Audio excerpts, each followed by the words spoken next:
नमः शिवाय। शिवजी सदा सहाय। ओम नमः शिवाय। गुरुजी सदा सहाय। जय गुरुजी। शुक्राना गुरुजी। शिव पुराण श्री रुद्र संहिता खंड तीसरा पार्वती खंड 40वां अध्याय। भगवान शिव की बारात का हिमालयपुरी की ओर प्रस्थान। ब्रह्मा जी बोले, हे मुनिश्रेष्ठ नारद, भगवान शिव ने कुछ गणों को वहीं रुकने का आदेश देते हुए नंदीश्वर सहित सभी गणों को हिमालयपुरी चलने की आज्ञा दी। उसी समय गणों के स्वामी शंखकरण करोड़ों गण साथ लेकर चल दिए। फिर भगवान शिव की आज्ञा पाकर गणेश्वर, शंखकरण, केकराक्ष, विकृत, विशाख, पारिजात, विकृतानन, दुर्दुम्ब, कपाल, संधारक, कंदुक, कुंडक, विशिष्टम्भ, पिप्पलद, स्नादक, आवेशन, कुंड, पर्वतक, चंद्रातपन, काल, कालक, महाकाल, अग्निक, अग्निमुख, आदित्य, मूर्धा, धनावह, सन्नाह, कुमुद, अमोद, कोकिल, सुमंत्र, काक, पादोदर, सनातन, मधुपिंग, कोकिल, पूर्णभद्र, नील, चतुर्वक्त्र, करण, अहिरोमक, जजारवाक्ष, सतमन्यो, मेघमन्यो, काष्ठागूढ़, विरूपाक्ष, सुकेश, वृषभ, सनातन, तालकेतु, षण्मुख, चैत्र, स्वयं प्रभु, लकुलिश, लोकांतक, दीपात्मा, दैतान्यतक, भृगिरिटी, देवप्रिय, अशनि, भानुक, प्रमथ और वीरभद्र अपने असंख्य गणों को साथ लेकर चल पड़े। नंदीश्वर एवं गणराज भी अपने अपने गणों को ले क्षेत्रपाल और भैरव के साथ उत्साहपूर्वक चल दिए। उन सभी गणों के सिर पर जटा, मस्तक पर चंद्रमा और गले में नील चिन्ह था। शिवजी ने रुद्राक्ष के आभूषण धारण किए हुए थे। शरीर पर भस्म शोभायमान थी। सभी गणों ने हार, कुंडल, केयूर और मुकुट पहने हुए थे।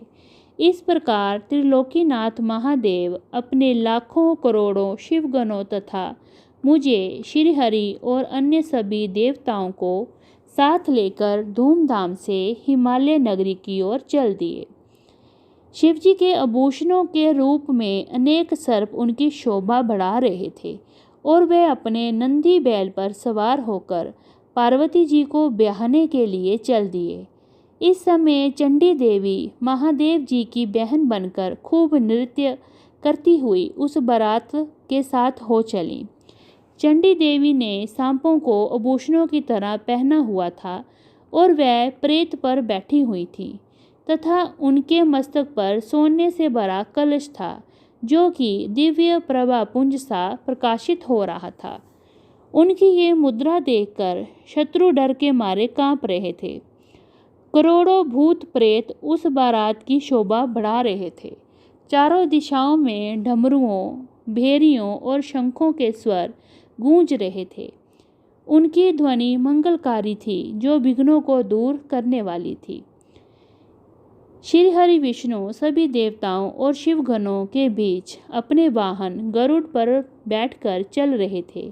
उनके सिर के ऊपर सोने का छत्र था। चंवर डुलाए जा रहे थे। मैं भी वेदों, शास्त्रों, पुराणों, आगमों, सनकादि महासिद्धि, प्रजापतियों, पुत्रों तथा अन्याय परिजनों के साथ शोभायमान होकर चल रहा था। स्वर्ग के राजा इंद्र भी ऐरावत हाथी पर आभूषणों से सज धज कर बारात की शोभा में चार चांद लगा रहे थे। भक्त वत्सल भगवान शिव की बारात में अनेक ऋषि मुनि और साधु संत भी अपने दिव्य तेज से प्रकाशित होकर चल रहे थे।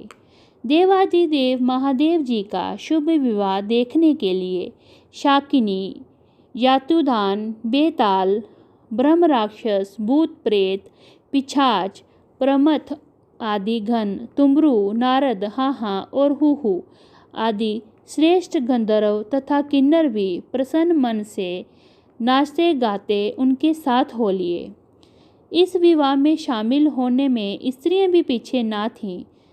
सभी जगत माताएं, देवकन्याएं, गायत्री, सावित्री, लक्ष्मी और सभी देवगणाएं और देवपत्नियां एवं देव माताएं भी खुशी खुशी शंकर जी के विवाह में सम्मिलित होने के लिए बारात के साथ हो ली। वेद शास्त्र सिद्ध और महर्षि जिसे धर्म का स्वरूप मानते हैं, जो स्फटिक के समान श्वेत एवं उज्ज्वल है, वे सुंदर बैल नंदी भगवान शिव का वाहन है। शिवजी नंदी पर आरूढ़ होकर उसकी शोभा बढ़ाते हैं। भगवान शिव की ये छवि बड़ी मनोहारी थी। वह सज धज कर समस्त देवताओं, ऋषि मुनियों, शिवगणों, भूत प्रेतों, माताओं के सानिध्य में अपनी विशाल बारात के साथ अपनी प्राण भल्लवा देवी पार्वती का पानी ग्रहण करने के लिए सानंद होकर अपने ससुर गिरिराज हिमालय की नगरी की ओर पग बढ़ा रहे थे। वे सब मदमस्त होकर नाचते गाते हुए हिमालय की भवन की तरफ बढ़े जा रहे थे। हिमालय की तरफ बढ़ते समय उनके ऊपर आकाश से पुष्पों की वर्षा हो रही थी। बारात का वह दृश्य बहुत ही मनोहारी लग रहा था। चारों दिशाओं में शहनाइयाँ बज रही थीं और मंगल गान गूंज रहे थे। उस बारात का अनुपम दृश्य सभी पापों का नाश करने वाला तथा सच्ची आत्मिक शांति प्रदान करने वाला था। इति श्री 40वां अध्याय समाप्त। ओम नमः शिवाय। शिवजी सदा सहाय। ओम नमः शिवाय। गुरुजी सदा सहाय। जय गुरुजी। शुक्राना गुरुजी।